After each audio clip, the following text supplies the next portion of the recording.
Welcome to another episode of Out of the Blank Podcast. Mr. Scull, it's a pleasure to have you back on the show. It's been a year since we last chatted. It's a pleasure to have you back on the show, I should say. I know we're going to be talking about a heavy topic, but it's important.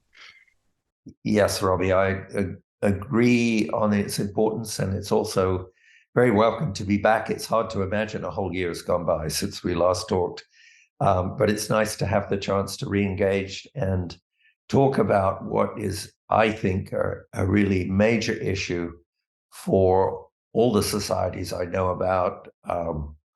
Your society, Australia, but obviously the ones I'm more familiar with, the United States, where I mostly live, and the United Kingdom, where I live now, at least for the next several months.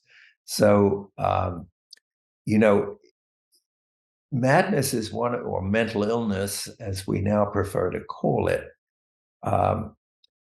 is a condition that I think has existed in all known societies, and we've struggled to understand it and to cope with it. Mentally ill people really are, when they're particularly at the severe end of the spectrum, are people that don't make sense to the rest of us. Their behaviors don't make sense. Their beliefs don't make sense. They seem not to respond to the world in the same way we do. They almost seem to inhabit a different universe in lots of ways, whether that be emotionally or it be cognitively in terms of what they know, perceive about the world. So they've been a profound puzzle for millennia. They often create vast problems for themselves, but also for those around them. And societies have struggled to comprehend and work out how to deal with them. And I think even down to the present, while it's not the case there's been no progress, the progress has been distinctly limited. And if you ask, the labels we mostly see these days around the most serious forms of mental illness would include things like schizophrenia, bipolar disorder, which used to be called manic depressive illness, major depression, and dementia, Alzheimer's and related conditions. And we have some clues, I think, surrounding Alzheimer's. It definitely seems to be rooted in changes in the brain, but why those come about is still very uncertain. But for the other conditions, if you ask an informed psychiatrist who's willing to be honest about the situation, and many are, and you say, well, what causes schizophrenia? The answer is, we don't know. What causes major depression? We don't know. Some people within the profession continue to believe that these conditions are going to turn out to be purely a matter of brain disease.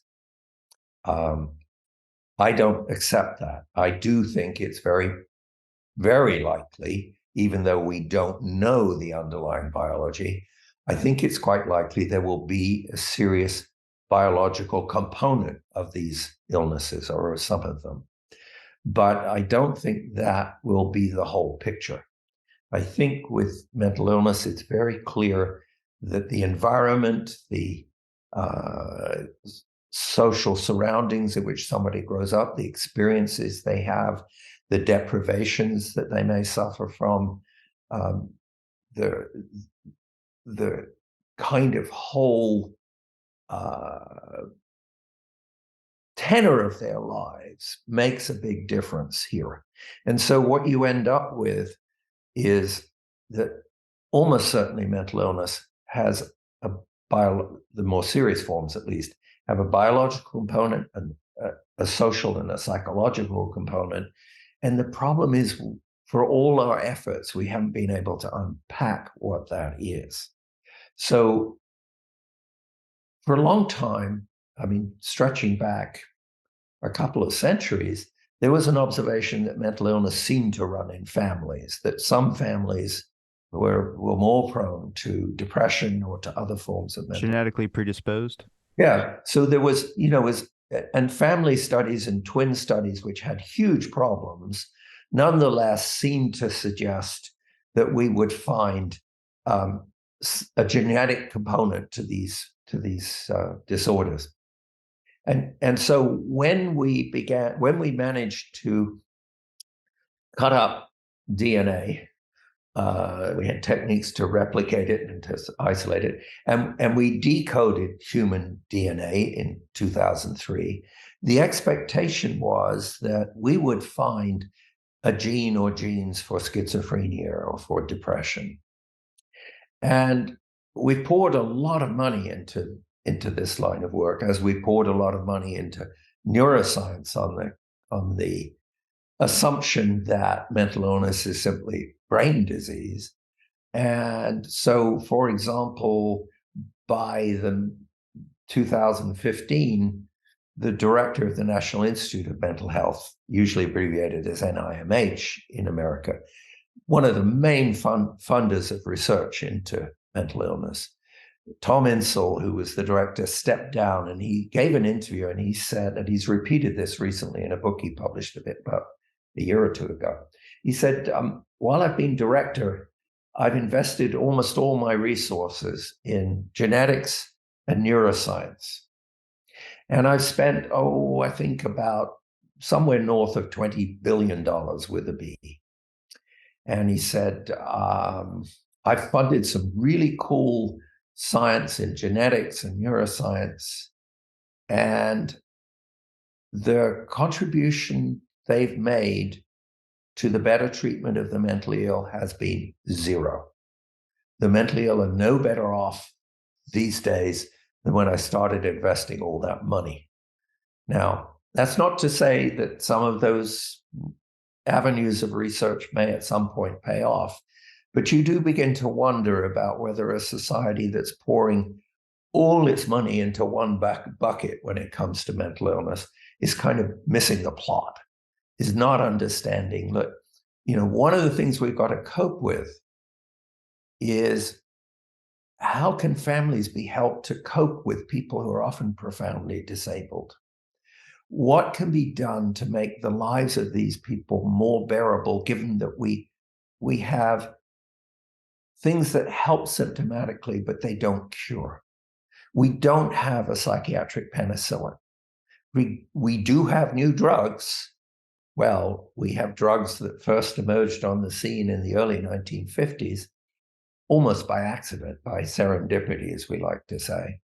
And those drugs, for some people, really are a help. And I don't want to join the Scientologists and say, toxic psychiatry, these psychiatrists are just poisoning their patients.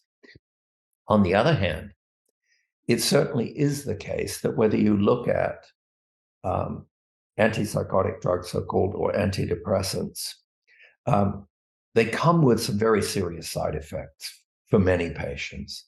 And they don't,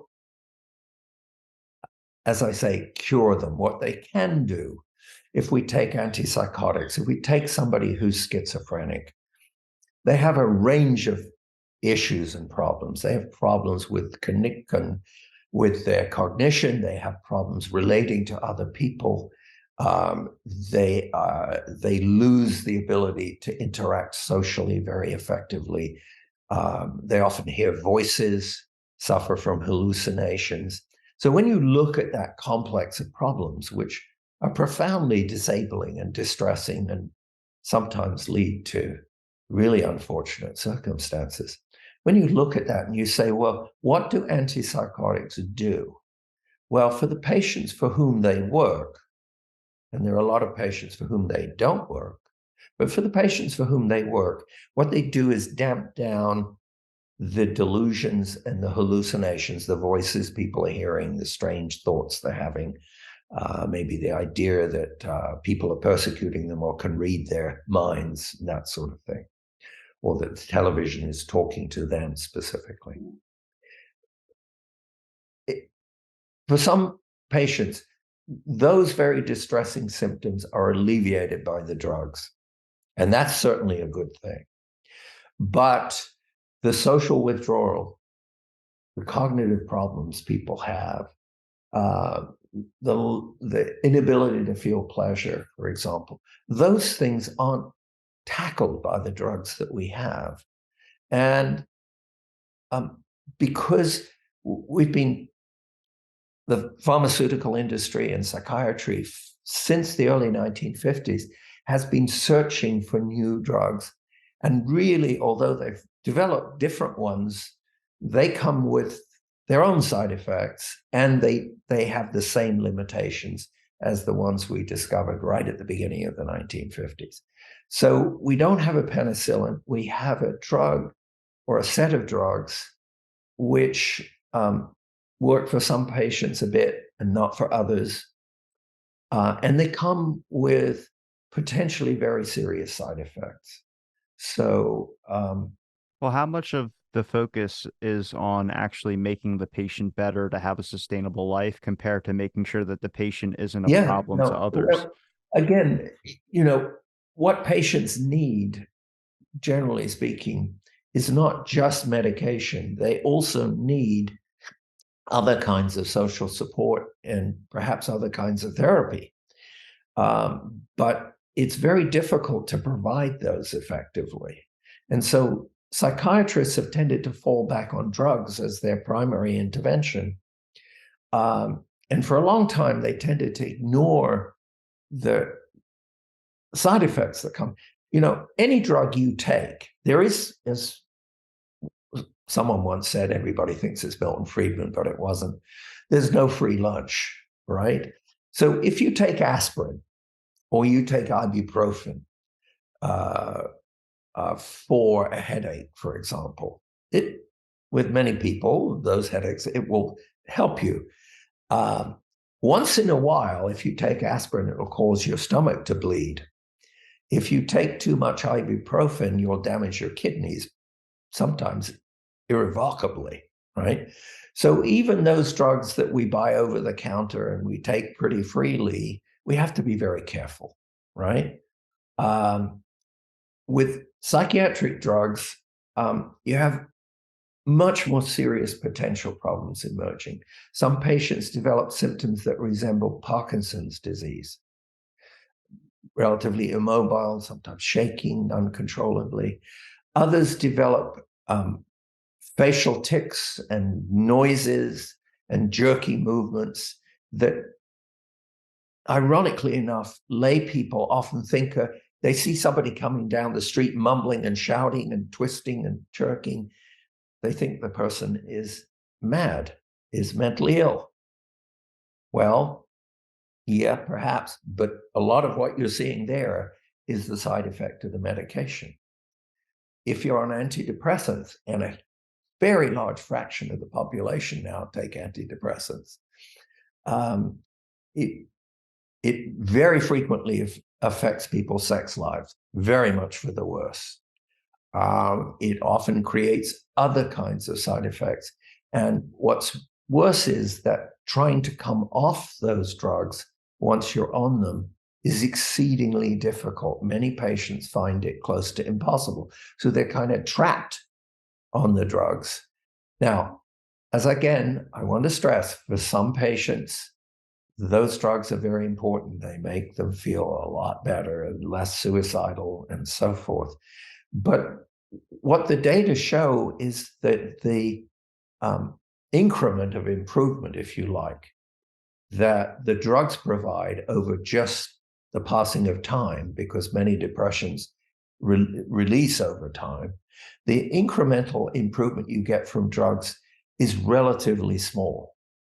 And so we'd like, if we're going to go the drug treatment route, we need better drugs. But the major psychiatric companies have pulled out of doing research in this area now. They couldn't figure out new targets beyond the ones they already had. They were producing a lot of copycat drugs, but the drugs didn't change much in terms of their actual efficacy. With respect to antipsychotic drugs, which are used for treating things like schizophrenia, but bleed into treating other forms of mental illness as well.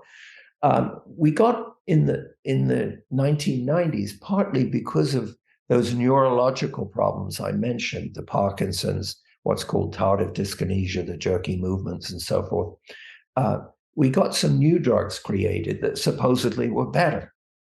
Well, they had somewhat less of those side effects, although not none, but they caused people, for example, to gain massive amounts of weight. Are you on the metric system in Australia, or are you on I'm in the the United old? States. Oh, you're in the United States. Yeah, we use just pounds. Okay, so sorry. I talk to so many different I interlocutors. It's sound hard to, Australian sometimes. yeah, a little bit. Yeah. Sometimes people think I do too, but I don't. But anyway, the new generation of drugs were called atypical or second generation drugs. And they don't work any better, it turns out. They're much more expensive, or they were, because they were under patent. And instead of quite as many of the neurological side effects, they create immense weight gain, 30, 40, 50, 60 pounds over the course of a year's treatment. Along with that comes heightened risk of heart disease, metabolic disorder, diabetes. So some very severe kinds of, so it's a trade-off. As medicine often is, you're trying a kind of cost-benefit analysis. And some patients don't get those severe side effects, and the drugs help with their symptoms. They're the lucky ones. Then there are a bunch of patients who get very bad side effects and some relief from the drugs. Often very difficult to decide, is the improvement worth the price, as it were? And then there are a group of patients for whom the drugs simply don't work. So all they get are the negative side effects. So we really, if we're talking about drug treatment, which I think, has to be part of the equation, we need better drugs, but it's not clear where the research is going on that will produce those. It's not all that's needed. Many of the mentally ill can't work, can't provide for themselves. So they need housing. They need some kind of social program to provide them with contact with other people. I mean, isolation, you spoke when we were talking before we started recording about the upsurge in mental health problems among the young, among people in high school, people in college, much of which seems to have been triggered by COVID and the isolation that came along, and then the loss of, we're now seeing a big loss in terms of educational achievement. People fell behind, they lost that. But there was also a social loss. The only way you could socialize is the way we're doing right now, which is a poor substitute for actual face-to-face. Yeah. Well, that took a year. That took a year too. Zoom didn't really hit the market until like about half a year in. Exactly. It was a lot. There was a lot. I mean, in Britain, for example, the isolation was really extreme. You weren't allowed to go outside, but for a short period, and you couldn't move more than 5 or 10 minutes from your house, and then you had to go back home. So people died in hospital, and their families couldn't visit them. It was just a tragic series of events. And for young people, when you're 13, 14, 15, 16, this is when you're becoming an adult. You're learning social skills. You're beginning to learn how to live a normal life and to develop social skills to manage with your peers. And then when you're isolated for a couple of years, you can't develop those on your own. And then you're thrust back in it, but you've missed those two. It's hard to recoup them. So, once again, that suggests the important role that environment can play in disturbing people's mental equilibrium. Another very powerful example is what in World War I was called shell shock, which reemerged in World War II when we're told it was the greatest generation. People didn't talk about that war. There's no similar consciousness of shell shock as a psychiatric condition produced by hellish combat conditions. But in World War II, American troops broke down psychiatrically 2 and 3 times as often as the American troops in World War I. It was called something different. It was called combat exhaustion to try and soften it, or combat fatigue, or combat neurosis. And of course, fast forward to Vietnam years, and we get PTSD, post-traumatic stress disorder. And also cluster headaches. Yeah. The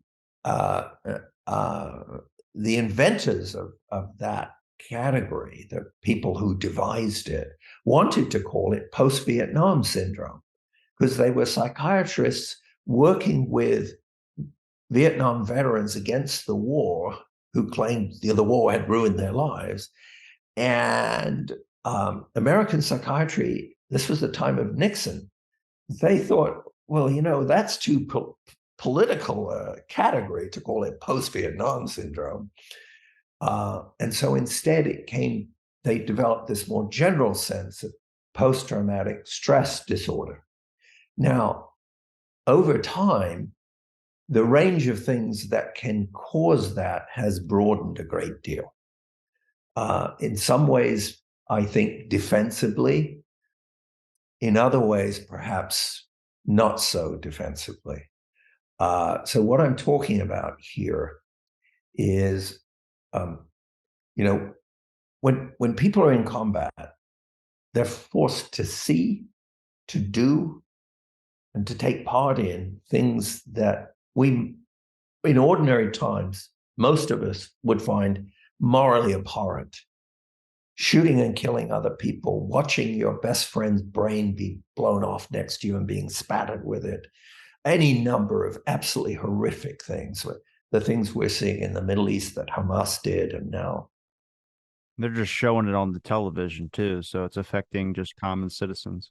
And so initially it was things like, well, what would be analogous to the terrible psychological impact of being part of that? And remember, most soldiers don't break down, but a very significant fraction faced with that do and did. But rape and sexual violence was easily seen as something else that, fortunately, I only have to imagine what that would be like. But I think it doesn't take very great imagination to realize how destructive of your sense of self and your sense of security and your identity an event like that must be for a woman or for a guy. Traumatic survivors, a lot of their statistics show that they commit suicide. Yeah, no, it's an awful. And then to, terrible cataclysmic events, hurricanes perhaps, or major that destroy people's homes and possessions and their lives. So it became easy, and so gradually it kind of spread. And then in the early 20th century, people started to say, well, you can get stressed out by watching television image of this. Well, I start to think that's taking things too far. It assaults our senses to see these images. They're profoundly disturbing. It, to my mind, is not the same thing as being in the trenches or being sexually assaulted. Those are quantitatively and qualitatively different kinds of experiences. But in any event, look at that. What causes those things? It's not biology, although in the First World War, some of the army doctors and the generals tried to say that people breaking down were vulnerable people, they were defective people, and that's why they broke down. It became increasingly apparent you couldn't say that. I mean, some of the victims of shell shock, for example, were some of the bravest men in the war. They had fought 2 or 3 years. They had seen awful things. They had done awful things. They had been very brave, and then suddenly they fell apart. So it was clear environment could cause that, and that's one of the few conditions in the Diagnostic and Statistical Manual that the American Psychiatric Association publishes, where they say clearly, this is a mental disorder caused by the environment, not by the brain, not by biology. Now, they may think the brain is getting rewired under the pressure of all these circumstances. And that's something that's worth paying attention to for a minute as we talk about these things. I have to ask though, but don't you think there's some societal implications of showing graphic content like that on the television? It's not like serving, it's not like being an experience, but we have, especially in today's age, there's a lot of people that are barely hanging on as it is. And there was I think it can desensitize some people. It can distress some people to a massive extent.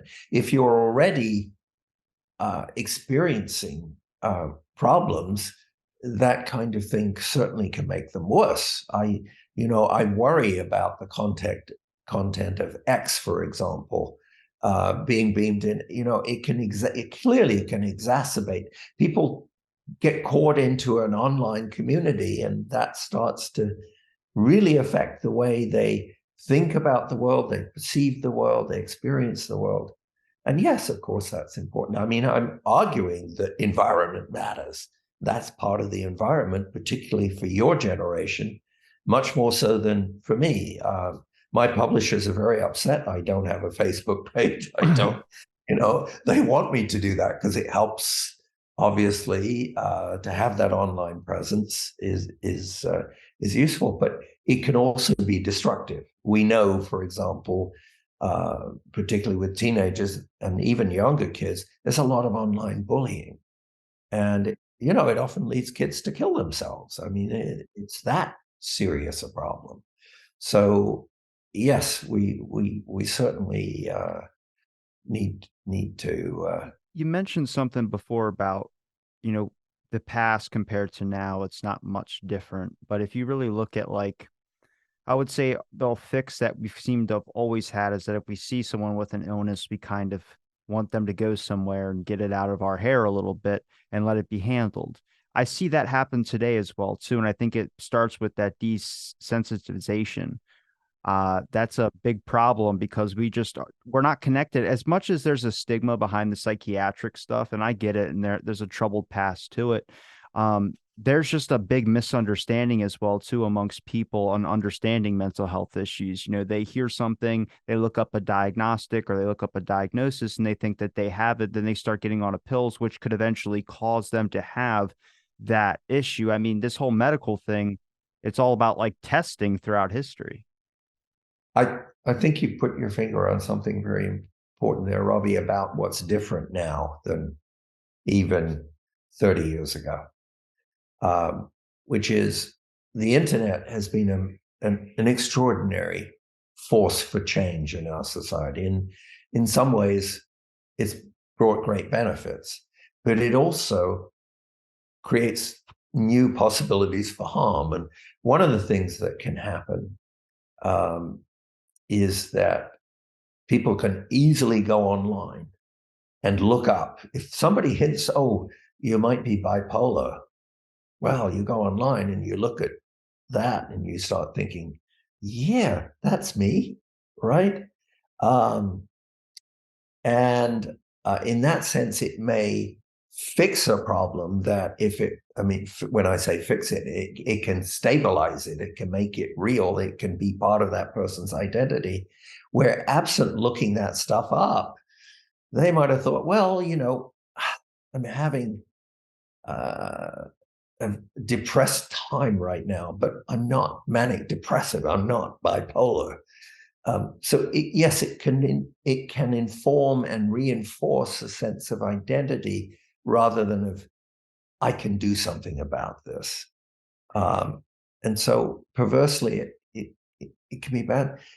One of the things that when people go to medical school and learn to become a doctor, they start learning about all these diseases. I'm not talking about psychiatric diseases now. I'm talking about all kinds of physical diseases to which we're vulnerable. And it's a well-known feature of that medical students start to think, oh, I've got that.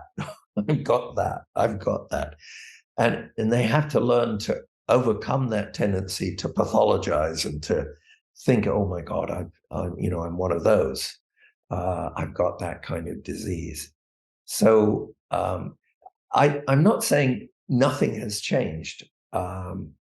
We no longer, most of us, not everybody, most of us, we don't believe that madness is a supernatural affliction, that somebody's had a spell cast on them, or that God has punished them for some sin. That was a very common belief well into the 19th century, and still persists in some quarters. So the Salem witch trials right there for you. Yeah, right. So we've largely abandoned that. We've tried to understand mental illness as a natural phenomenon, and we've looked for things that we think could cause it. For a long time in America, after World War II into the mid-1970s, the dominant narrative was psychoanalytic. So the problem was you had a refrigerator mother, and that's why you were schizophrenic or autistic. We don't believe that anymore, although family dynamics clearly can play some sort of role, but we don't believe that cruel kind of notion. We used to think 100 years ago, or a little more, that people with serious mental illness were people in whom somehow evolution had run in reverse. They were degenerates. They were people whose brains were malformed. They called them mongoloids on their birth Yeah, certificate. there were just all these really nasty. I mean, when I write about the 19th century, I'm forced to use terms like madness, lunacy, insanity, lunatic, right? Idiot, imbecile. All of those terms were respectable terms used by doctors at the time. And we now recoil from them because they embody such an obvious stigmatizing element to them that we find distressing. But oddly enough, when some patients began to rebel against their psychiatric diagnoses or their psychiatric treatments to claim the drugs were poisoning them, for example, many of those critics proudly called themselves mad, not mentally ill. They didn't want to call themselves mentally ill because they said, no, we don't have a medical condition. We're something else. We're seeing in a related thing, again, an article I was reading in the Washington Post, I think yesterday, about autism and autism spectrum disorder. And a number of people suffering from autism have claimed it simply should be accepted as a form of neurodiversity. Well, that works reasonably well for some people in the spectrum who manage reasonable lives. It doesn't work very well for people with the most severe kinds of autism, where their language skills are close to nil, where they self-harm, where they're violent, where their IQ is often, as far as we can measure it, very low, where they're unable to interact with other people to form emotional bonds and attachments. And there's a huge fight going on at the moment between some of the famous people who claim to be on the spectrum or outright autistic and who've managed to have successful lives and careers and say, look, I have special talents, and you're trying to cure them by curing autism. And then there are families trying to cope with children so profoundly disturbed and broken, who see that talk of neurodiversity as actively standing in the way of trying to develop effective treatments for their offspring, their children. I know a family who had a severely autistic child who died at the age of 40 just a couple of months ago. And through enormous dedication and parental involvement and refusal to institutionalize her, they were told she'd never learn to walk, never learn to talk. She managed both those things somewhat. But she always had to be in very sheltered care. She couldn't survive in the world. And so, I'm very troubled by those, again, who deny the reality of the suffering that's going on here and want to simply suggest, well, it's a sort of range of normal. It's not normal for somebody with for us to deal with somebody walking down the street naked, screaming obscenities, walking up to people and punching them in the face, pushing them in front of a subway car. That's not reasonable diversity to accommodate people like that. Those are very severe problems. And it happens quite frequently. And we ought to welcome whatever moves we can make to provide as much humane care as we can, and to seek to understand how it is that one of our fellow human beings ends up like that. Not dismiss it or not say, oh, we should just tolerate this because it's just part of human diversity. At a certain point, that's not the case. How much, again, to talk about emotional upset, all of us will experience it if we haven't already at some point in our lives. Grief, sadness, sense of that we failed at something rather profoundly important to our lives,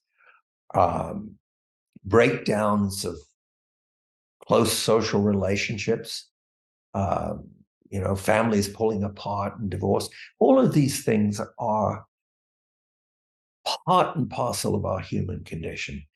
But at some point, when people become so sad, so depressed, so curled up in a little ball somewhere, unable to summon the energy to do anything, at some point that becomes not just temporary sadness, grief we have to learn to cope with, but something much more profound. And so, that's one of the things I guess I've emphasized much more in my more recent writings, probably the last 10, 15 years, is just trying to acknowledge the amount of suffering that these various conditions bring in their train, how disruptive they are for not just the lives of the person suffering the mental illness, but for everyone around them.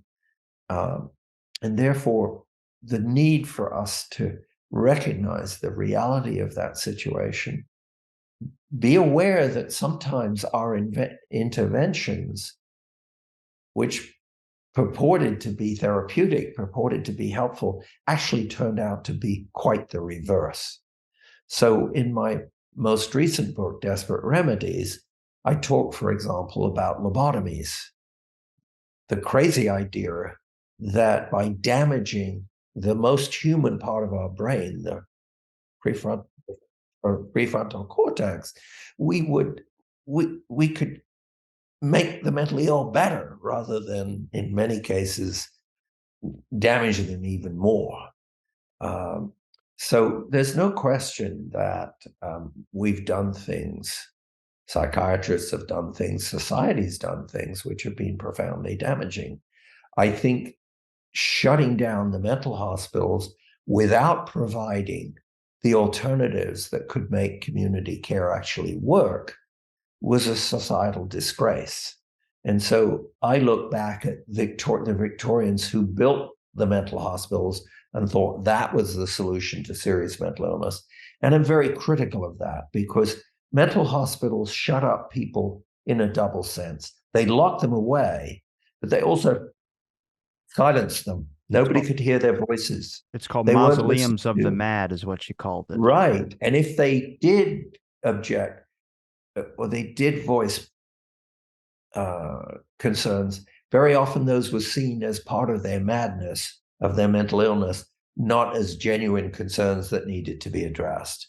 So mental hospitals had problems. Patients in them were extremely vulnerable. In the early 20th century, as I spell out in Desperate Remedies, a host of experimental treatments were imposed on them without their consent and without their family's consent, that often were profoundly damaging, not helpful. On the other hand, when we closed the mental hospitals and we didn't provide a suitable set of alternatives, what have we ended up with? Well, the three largest inpatient psychiatric facilities in the United States today are the Los Angeles County Jail, the Cook County Jail in Chicago, and Rikers Island in New York. Large fractions of the inmates there are suffering from serious mental problems.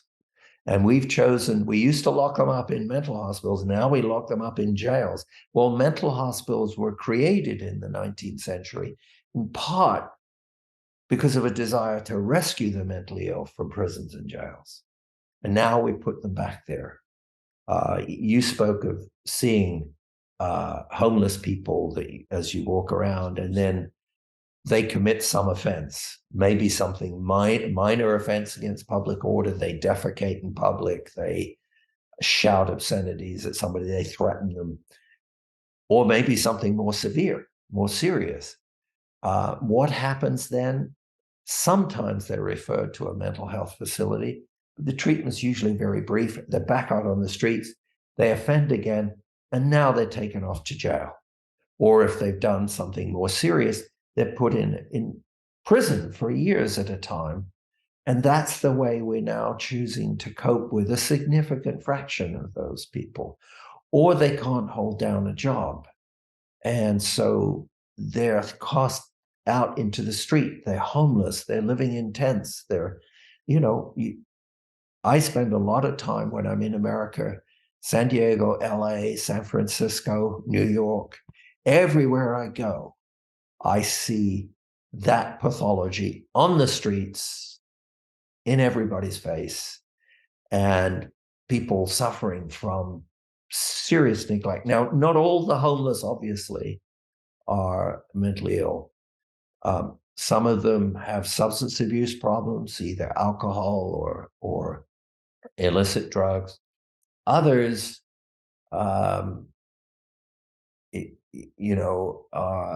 are just unable to provide, but given the costs of housing and food, they can't afford rent, so they're homeless. But a very significant fraction, I've seen estimates anywhere between 30 and 45% of the homeless are people with very severe mental health problems. And once upon a time, those people would have been in mental hospitals.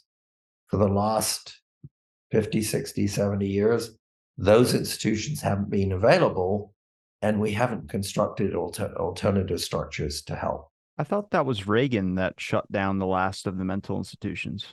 Well, yeah. It was very interesting. That's true in California. Reagan was the governor when this process started, and he voiced the ambition to shut these places down completely. Jerry Brown, who was a Democrat who succeeded him, followed down the same pathway. So it tended to be both ends of the political spectrum. But I think what was happening there, Robbie, is the following.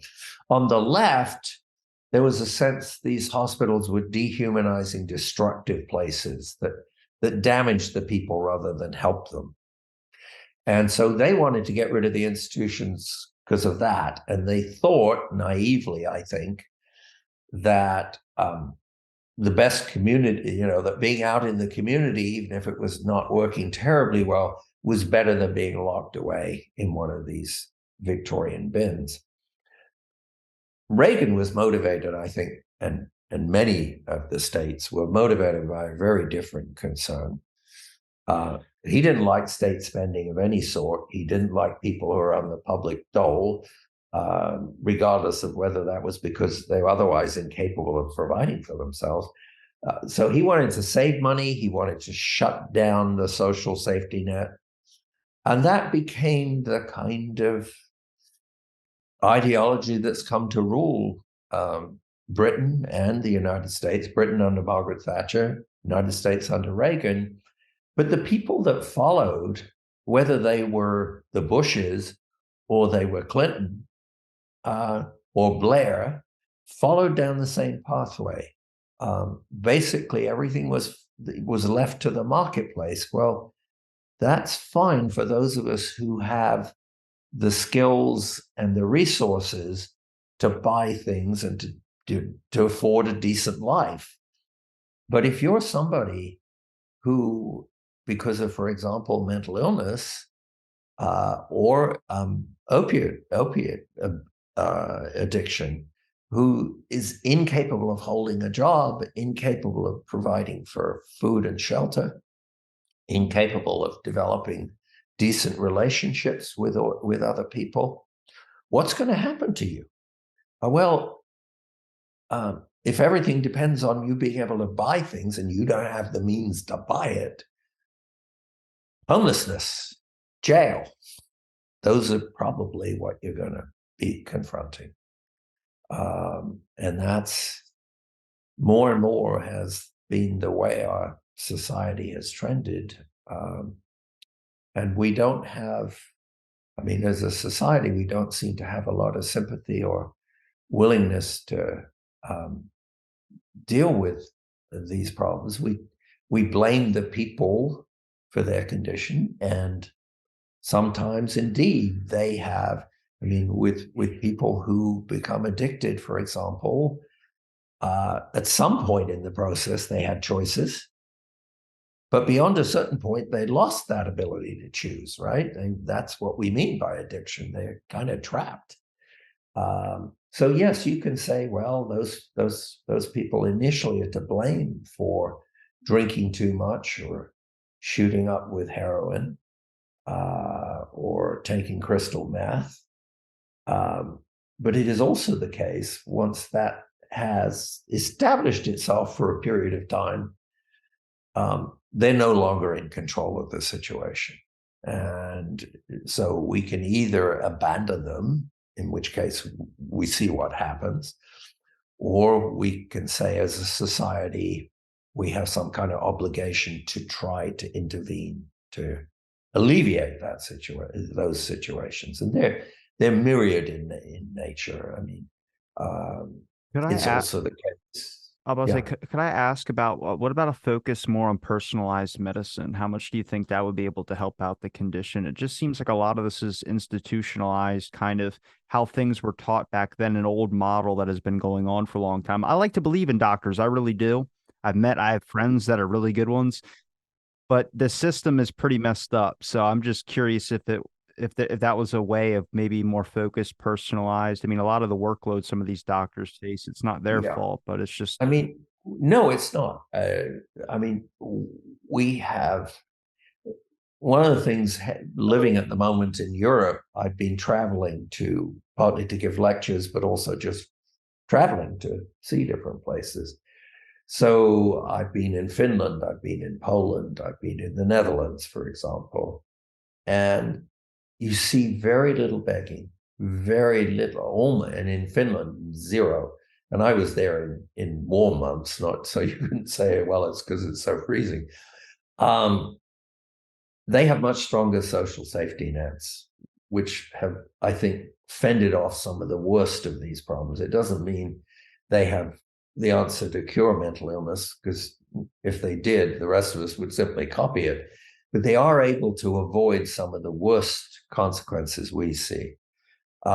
Medicine in America is a commodity. It's something you buy in the marketplace. You either have insurance if you have a job, or you rely on Medicaid or some other, or charity, or you go bankrupt because you can't afford your bills. So that's true for general illness. Mental illness, oddly, throughout the 19th century and into most of the 20th century, was a form of illness, if that's what it is, that was publicly paid for in the mental hospitals, right? Taxpayers paid for that, whereas they wouldn't pay for treatment of conventional illness. I don't know how we want to call it, non-mental illness. And so that came about, I think, because society recognized that it did not make sense for people who were unable to hold down a job, who were unable to mingle easily with other people, that they couldn't provide for themselves, and that even their families couldn't over time, because the costs associated with treating mental illness were enormous. Okay. Now, if we abandon that approach and we don't put something in its place, now, if you're wealthy, your parents, if you're a young person, or your spouse, if the other spouse is employed, can perhaps pay for access to therapy and to treatment. Once you lose those things, once you no longer have a job, when you no longer have a stable home life, where are you going to turn? Because for us in America, healthcare is something you pay for one way or the other. And these are people who, it's not that they won't pay, they can't pay. And so then there's that dilemma. All right. What are we going to do?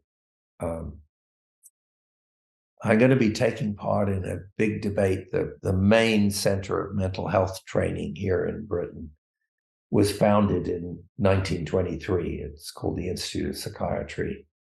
And so it's its 100th anniversary. We're going to have a debate next month. Is it a good thing the mental hospitals disappeared? Right. And I'm supposed to argue that it is a good thing that it's disappeared. I told the organizers I could argue either side of that question. But the reason I could do that is because neither of these solutions works very well. The so-called community care doesn't work, and the old mental hospitals had really severe drawbacks. We're facing a real problem.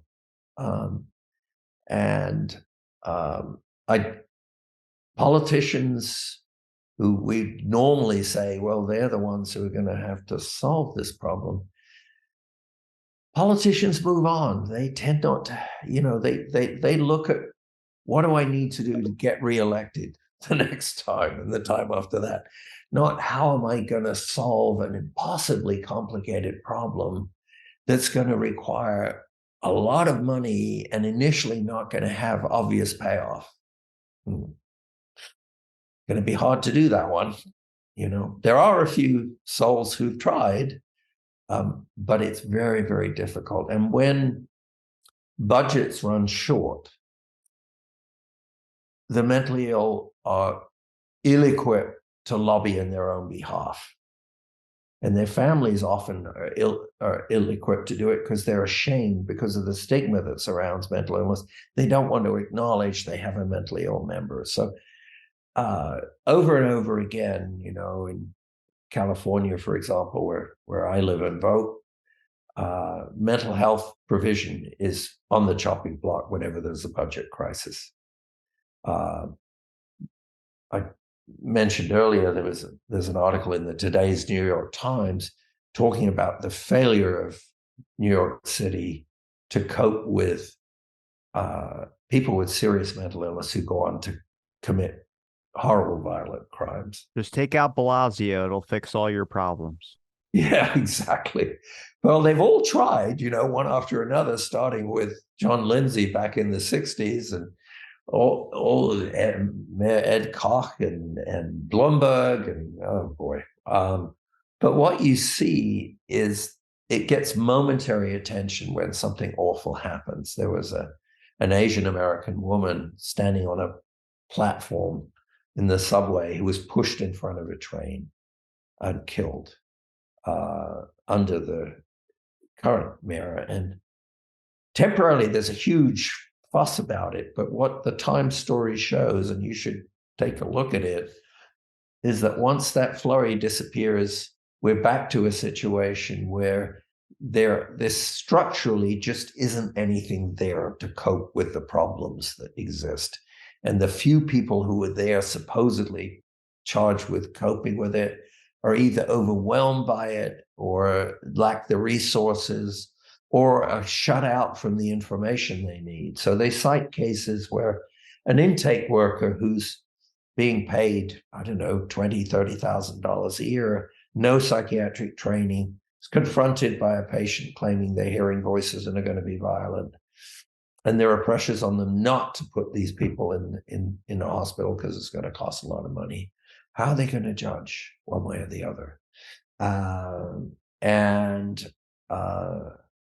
They often punt or they just give up. I mean, it's a hellishly stressful set of challenges to be confronted by on a day-to-day basis. I certainly wouldn't, I think, have the mental stamina to be constantly coping, realizing there was nothing really much I could do, watching people decompensate, watching awful outcomes, and then going home at night and rinse and repeat the next day. Not a good situation at all.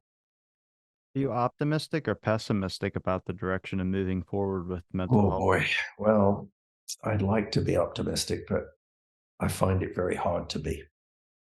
I worry about that because becoming cynical, becoming fatalistic sort of helps perpetuate what I know is a deeply dysfunctional situation. So trying to expose the flaws in the way we approach these problems, some of what drives me to keep working in this field, which is in some ways a kind of depressing field to work in, quite honestly, is the hope that by exposing what is going on, as opposed to the myths that we create, that it will eventually prompt more effective responses. And I think the anger that urban dwellers are expressing now to politicians, some of it directed in unfortunate ways, but it is bringing this problem to the fore. So the new governor of Oregon, the new mayor of Portland, Oregon, the new mayor of San Francisco, of LA, of New York, I don't think they've had very good ideas about the problem, how to fix the problems, but they have announced that it's a major focus that they're going to try to work on. So trying to, what you hope research in the field can do is eventually penetrate to them and say, here's the kind of problems you create, and here's why these problems have arisen, and here's why you can't expect a few band-aids to change the situation very much. Just not going to happen. Robbie, I'm going to have to. No, it's fine, man. You gave me everything that I wanted and more. I could tell you that much. I've actually got to get back to work on a paper I'm working on, but it's been a pleasure to chat again. Yeah, Mr. Scull, please, can you tell people where they can find any of your links? I'll make sure to link it in the description. I can link your Amazon, but if you have a website. People simply go to Amazon. You will see, and you type in Andrew Scull books. You'll see my most recent one is called Desperate Remedies, and it looks at American psychiatry from its birth in about 1800 all the way down to now. More broadly, I wrote a book about 6 or 7 years ago called Madness in Civilization, and that looks at mental illness in a much more global way, going all the way back to the time of the ancient Greeks, Palestine, ancient China, all the way up to the present, but looking at, for example, how mental illness has been portrayed in art and in music, in even how it's had effects on architecture, on politics, on culture, on religion, as well as its medical dimensions as they've evolved over time. And that book is full of, I was going to say illustrations, but there are probably about 150 pictures in there. But they're not just illustrations. They're part of the argument that I'm trying to make about the place that mental illness has occupied across a whole range of societies. One of the things, for example, that's important to remember is that in 1300, 1500, even 1700, most people couldn't read. So pictures and statues and stained glass windows in churches told stories that were the ways in which ordinary people could make some sense sometimes of this very disturbing set of circumstances. There are many others of my books that are still available online, but the easiest is simply to go to Amazon, or for my most recent book was published by Harvard University Press. And if you go to Harvard's website, the Harvard University Press website, you'll see that book plus a lot of the reviews it's garnered. And I was very fortunate. It got extraordinarily positive reviews in a wide range of places, which was gratifying because I put a lot of work into it. But anyway, some of the things we've discussed in general terms here, you'll find very much more detailed discussions and references to the underlying literature. So, for example, towards the end of Desperate Remedies, I spent a lot of time talking about community care and its problems, about psychiatric drugs and their benefits and limitations, neuroscience and genetics and how they may or may not help us solve this riddle. And that, readers will be guided to what I think is the most important literature on those topics, not written by me. So, when I say that spending all this money on neuroscience and genetics has so far led to a therapeutic dead end, it's reasonable for people to come back to me and say, well, who are you? You're a sociologist. You're not a trained psychiatrist. So there I can say, well, go and look at what Thomas Insel has to say, or look at what his predecessor, Stephen Hyman, who runs the Broad Institute at Harvard, have to say about these matters. Hyman will tell you the drugs we have are very mediocre drugs. They're no better than the drugs we found by accident in the early 1950s. So this is not unqualified me saying these things. These are things that are well documented and sadly are the reality. I wish it were otherwise. I wish we had developed more effective treatments. I hope at some point we may. And I certainly don't want to discourage people from trying the best things we have at our disposal, because for some people, those are quite literally life-saving, or certainly give them a vastly better quality of life than simple neglect. But it also is a kind of cautionary tale that even well-meaning interventions have not always proved wholly beneficial, shall we say. So, Mr. Scull, I appreciate the time. I'm going to link all your links in the description. It's been a pleasure chatting with you, and thanks everybody for listening to this episode of Out the Blank.